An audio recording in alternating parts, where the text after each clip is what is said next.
take on the Cardinals. It all starts at 4 Eastern, 1 Pacific on FS1 and the Fox Sports app. For the record, you're a Hall of Fame baseball voter. You also have Rob Parker, a podcast on the Herd Podcast Network called Inside the Parker. Giancarlo Stanton, there's another massive contract. He hasn't even played this year. They're 9 games ahead of the Red Sox, or maybe 10 this morning. These big baseball contracts, they're bad business. Bryce Harper, Phillies are in third. Dodgers, Astros, no thanks. Look how well they play. Yeah, but it is about ultimately selling merchandise and tickets. And you can say whatever you want about Bryce Harper. He sold 100,000 tickets in 24 hours, and his jersey outsold LeBron's jersey when LeBron moved to the Lakers. So he moves the needle, and I get it. No, he moves it in merchandising. He does, but he's also somebody people want to see. All right, Rob, let's talk about 2 or 3 issues. Odell and the Giants. I defended Odell. It is okay to talk about a relationship if you've been in it a long time, especially if you were dumped/traded. I don't have a problem when somebody asks Odell about the Giants, referencing the New York Giants situation. He was the juice. He was their best player. He propped up Eli. He said yesterday, I felt disrespected. I was the main reason keeping that brand alive. It bothers you. It does from this standpoint. Disrespected. They gave you the highest contract for any wide receiver. Was that disrespect? Come on. This is a guy, if I'm a Cleveland Browns fan, I'm not feeling good about the whole thing. It's obvious he hasn't gotten over New York and he doesn't want to be in Cleveland. Can I remind you something? LeBron James is from the Cleveland area and left the town twice. I mean, so this to me tells me he's not over New York. He got there and he's like, the football situation might be better, you know, with the players and the quarterback compared to the Giants, but the whole idea of living in Cleveland and not being in New York anymore is starting to sink in. And I think that's why. And just because somebody asks you, Colin, a question doesn't mean you have to answer it. So I'm not saying he can't talk about it with his friends and family. He could say, I'm not talking about the Giants. I'm not there anymore. I'm in Cleveland. I'm here to win a championship or whatever, and let it be. He sounds like a scorned lover. That's what he sounds like. All right, that's fine. We can disagree on that. Ezekiel Elliott, I think he's a lot of noise. I think he's got 2 years. He's already been a first-round pick, so Zeke's not one of these running backs who's never been paid. Zeke's been paid handsomely. He was a top 5 draft pick. 2 years out, he wants more money. I would consider strongly moving him for picks and players. You can't do that, Colin, from this standpoint. Look at the numbers the difference when he plays with Dak and when he doesn't play. It's a totally different team. And Dak isn't the same quarterback. They're 4-4, 28-12 with him. He moves the needle. The Cowboys need him. The Cowboys should pay him. And don't talk about the off-the-field stuff. It's already obvious Jerry Jones turns the other way from that. So you can't use that now because he's gone out and signed all kinds of people with problems throughout the years. Will you agree with that? So who are you not going to pay? Amari Cooper, Dak last year. Dak, since Amari Cooper showed up, is 7-2 with him, 3-4 without him. Yeah, but you're not factoring in the Zeke as the running back, and he's more important. That opens it up so that he can throw to Amari Cooper. I'm telling you, it would be a mistake not to have you trust Zeke with money. Zeke with the rookie money has been irresponsible. Poor judgment. I get it, but I'm talking about the football part, and you're right, and all the other stuff. But if you're Jerry Jones, are you trying to win another Super Bowl or not? Everybody made fun of Le'Veon Bell and what he went through because they use up the running back and they don't want to pay you, right? Right. And then in Pittsburgh, everybody goes, well, it didn't matter. James Conner, and they didn't even miss Le'Veon. They missed the playoffs. How can you say they didn't miss them? You're telling me that the Steelers would have missed the playoffs if Le'Veon Bell played all year? Not a chance. So it does matter. These guys are creme de la creme. We're not talking about a 4th or 5th round pick off a scrap heap who just happens to have a decent year. You need good running backs. Ask the Patriots. Where would they have been without Sonny Michel last year? They wouldn't have won the Super Bowl, I'll tell you that. No, he was very valuable. He was a great find for them. Okay, Cleveland Browns. I get, sometimes people say I'm a hater, but I find it interesting, the team that gets hot in the offseason. So Cleveland was 1-5 against winning teams. They added a star receiver to already a great receiving group. They added a star running back to already a great running back group. They didn't address their offensive line. They have a rookie head coach. It's the youngest team in the league. Expectations through the roof. I think they're a team at the end of the year that is fighting to get into the playoffs. Many people subscribe to they're a Super Bowl class operation. Do you think they are?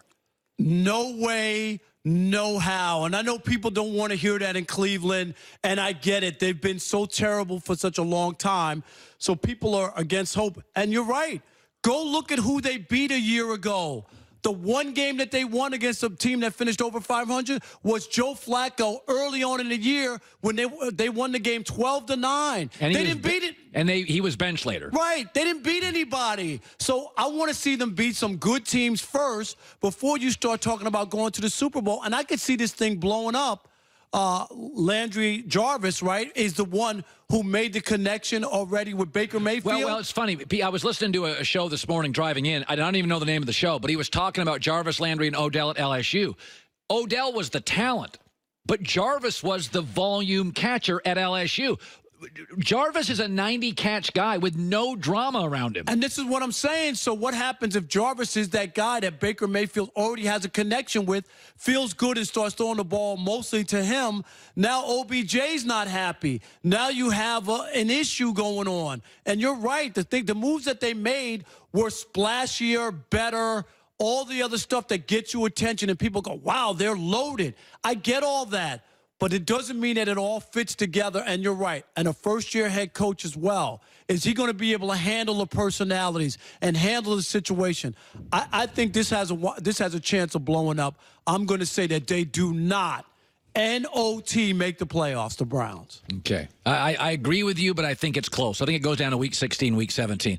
All right, so every year, I love this because I love lists and I love quarterbacks. So Mike Sando comes out for The Athletic, and he interviews 55 NFL coaches and executives contributed to the survey by placing quarterbacks in tiers. Tier 1 is that you can carry a team each and every week, regardless of weaknesses around the roster. And Tier 1, I don't disagree with any of these. Let's talk about just the group as a whole. Aaron Rodgers, Brady, Brees, Mahomes, Luck, Rivers, Ben, Russell. I completely agree. Now, Carson Wentz, I think, is a Tier 1 talent, but he's been hurt too much, so you can't put him in there. Deshaun Watson could be a Tier 1 talent. I don't know. Offensive line, had some injuries, so I think it's fair. Do you have a problem, Rodgers over Brady? Because I think Tom is separated from Aaron in terms of leadership, coachability, evolving his game, injury-free, adapting. I think Aaron is not the quarterback he was 3 years ago. I totally disagree. I think Aaron Rodgers is head and shoulders above Tom Brady. And I think what people get caught up with Tom Brady, and I get it, he's won 6 Super Bowls. And if you're giving out a Lifetime Achievement Award, yes, Tom Brady. But if you're just talking about right here for this season, which quarterback is better, Tom Brady can't make the throws that Aaron Rodgers can make. He dinks and dunks, and the running back runs for 20 yards after he catches a 3-yard pass from Tom Brady.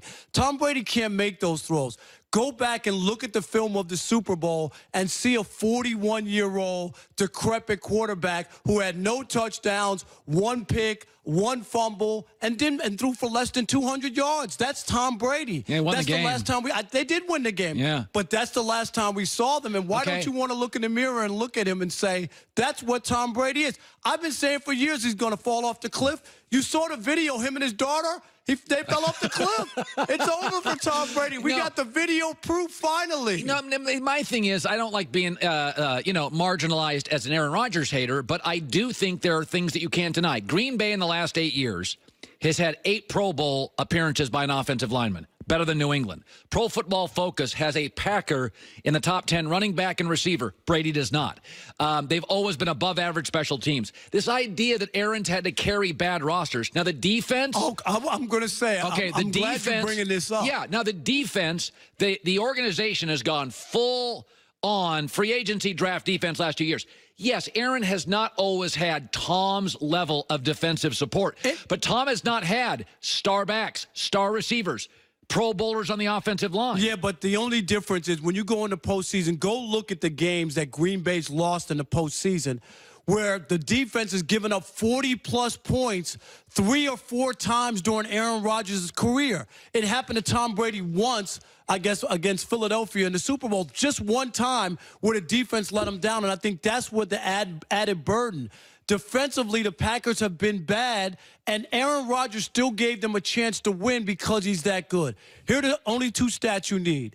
Aaron Rodgers has the best quarterback rating of any quarterback in the history of the National Football League. Not the last 10 years, not the last 5 years, the history of the league. More than Y.A. Tittle. Yes, and he has the best touchdown-to-interception ratio of any quarterback, and it's not even close, 4-1. Tom Brady's like 2.5-1. It's not even close. He has all the skills, all the tools. He can make every throw. He's accurate.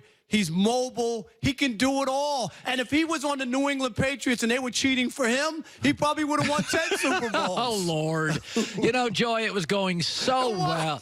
Somehow, no matter what the conversation is, we can talk about NBA free agency. It'll somehow come back to that. By the way, you're a New Yorker. You're from Queens. My theory on quarterbacks as they age, when you see a decline, you got to do the Band-Aid test. You got to rip the Band-Aid off. It's painful, but the healing starts. The Giants... By the way, the Colts did this with Peyton. Ripped it off and watched Peyton go to 2 Super Bowls. It's painful. Niners watched Joe Montana go to the playoffs. Packers watched Favre almost get to the Super Bowl. You got to rip the Band-Aid off with old, eroding quarterbacks, injuries, erosion. The New York Giants, your team growing up, they pull the Band-Aid off. It hurts a little, and they put the Band-Aid back on. They announced yesterday no quarterback competition in camp. Absolutely ridiculous, and this is why the Giants are living in the past. This whole Eli thing, I get it. He won 2 Super Bowls. He beat Tom Brady twice. He'll forever be. He's going to the Hall of Fame. I get all that. But you can't live in the past. Eli is bad. He's been bad for years. And even last year, he had like a bounce back because they were already out of the season, and then he had some games at the end. People were like, oh, well, his numbers weren't that bad. No, it was once the season was over, Eli started putting up some numbers.